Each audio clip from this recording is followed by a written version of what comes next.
A very good morning, children. Today is the last session, that is session 3 of the lesson Emergence of Kingdoms and Republics.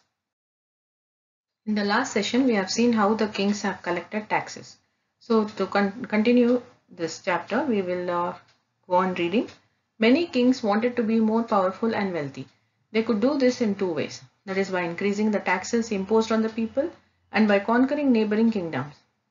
The kings began to collect regular taxes from the Grihapatis, for which they had to divide their crops into 6 equal parts and give one part to the king. This was called bhaga. This is very important definition. What is bhaga? The one part of the 6 parts of the total crops is called bhaga. That has to be given to the king. Craftsperson also had to pay taxes, often by working free of charge for the king for one day every month. Herders of cattle and sheep too had to give the animal produce to the king in the form of tax.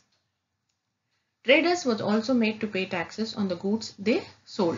Hunter and gatherers in the nearby forest areas too had to bring forest produce like hide. Hide is Hide, skin of the animal, which is used to make leather goods, wood, etc. In this way, the kings had a variety of goods with them, which they obtained as taxes. During this period, the use of coins had just begun. Some of the taxes were probably in the form of coins.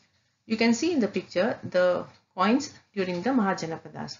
And then you have a mind mapping to know how the Mahajanapadas were collected taxes through hunter-gatherers, farmers, traders, craftspersons and herders.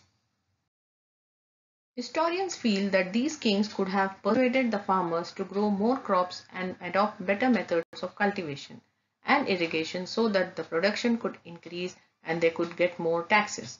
The kings also wanted the village headmen to collect taxes on their behalf.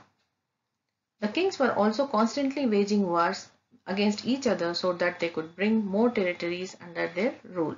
Often, people of the defeated kingdoms were enslaved and sold off to Grihapatis, traders and officials to work under them as slaves. This map shows the area of Magadha where it became a powerful kingdom during the Mahajanapadas. Magadha, a powerful kingdom. The rivers made the land very fertile and the Grihapatis could irrigate their lands easily. The rivers were also used for transporting goods and armies. Parts of Magadha were forested, from where the elephants were captured and trained for fighting wars. Wood from the forest was used for building fortresses and palaces along with chariots. Chariots are horse-driven carts of the kings. In the southern parts of Magadha, there were iron ore deposits which could be used for making weapons.